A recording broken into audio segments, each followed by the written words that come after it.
Ketika vonis masih hangat, ketika luka hukum masih basah, tiba-tiba Bapak membuka pintu amnesti dan abolisi. Itu bukan hanya cepat, Pak. Itu menyayat. Izinkan saya mengingatkan, Pak. Saat tuduhan ijazah palsu menghantam Pak Jokowi dari segala arah, siapa yang membela beliau? Bukan partai, bukan elit, bukan koalisi, bahkan bukan Bapak. Pak Jokowi berdiri sendirian, berdarah-darah di ruang opini publik, dijatuhkan dengan narasi jahat yang diulang terus-menerus. Tapi anehnya, justru para penuduhnya hari ini mendapat pengampunan. Dan yang berdarah-darah malah ditinggal sendiri. Apakah itu adil, Pak? Apakah itu loyalitas? Ataukah memang di peta politik hari ini, yang loyal justru harus disingkirkan dan yang menyerang diberi ruang agar diam? Kami ini rakyat digital. Netizen, mungkin kami tidak secerdas staf ahli istana. Mungkin kami tidak punya akses ke ruang-ruang tertutup. Tapi kami merasakan, Pak. Kami mencium sesuatu yang tidak beres. Kami bertanya, kenapa tiba-tiba dua tokoh ini dibebaskan? Apa kontribusi mereka untuk bangsa selain konflik dan caci maki? Apa ini barter politik dengan Partai Demokrasi Indonesia Perjuangan dan kelompok kadron? Dan yang lebih menyakitkan lagi, kenapa Bapak diam saat Gibran, wakil Bapak sendiri, diisukan akan dimakzulkan? Kenapa tidak ada sikap, tidak ada klarifikasi, tidak ada pembelaan? Bukankah ini pasangan? Bukankah ini satu kapal?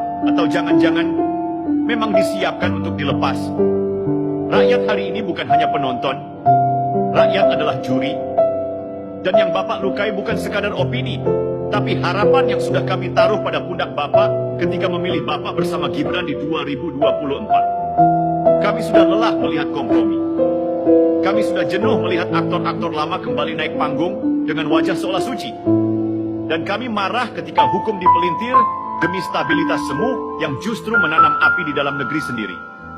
Ini bukan soal Jokowi. Ini soal rasa keadilan yang diinjak.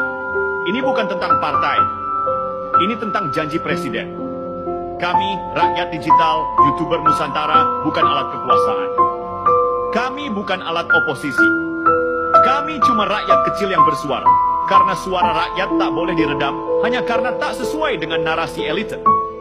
Dan kami ingatkan dengan segala kerendahan hati, jika hari ini koruptor diampuni, jika hari ini penghina Jokowi dipeluk, jika hari ini pemakzulan Gibran tak direspons, maka besok bukan hanya rakyat yang kecewa, tapi juga sejarah yang akan mencatatnya. Kami bukan siapa-siapa, tapi kami juga bukan tanpa siapa-siapa. Kami ada di warung kopi, kami ada di kolom komentar, kami ada di suara netizen, dan kami ada di bilik suara. Jangan biarkan keputusan ini menjadi titik balik yang membuat rakyat merasa dikhianati. Karena kalau hari ini suara kami dibiarkan, maka besok kekecewaan ini akan menjadi gelombang. Kami masih berharap, Pak. Kami masih percaya bahwa Prabowo yang kami pilih adalah pejuang. Tapi kalau salah langkah, jika keadilan dikorbankan untuk kompromi, jika suara rakyat dianggap noise dalam ruang kekuasaan, maka bersiaplah, Pak. Karena luka ini bisa berubah menjadi gelombang yang tak bisa dibendung. Pak Prabowo, amnesti untuk Hasto. Abolisi untuk Tom Lembong. Sekilas terlihat seperti langkah politik biasa, tapi bagi rakyat, ini bukan soal dua nama. Ini soal arah. Ini soal sinyal. Ini soal kemana Bapak akan membawa bangsa ini. Ke jalan keadilan atau ke lorong gelap kompromi kekuasaan.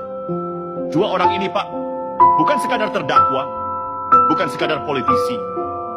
Mereka simbol dari kelompok yang selama ini keras menghantam pemerintahan Jokowi.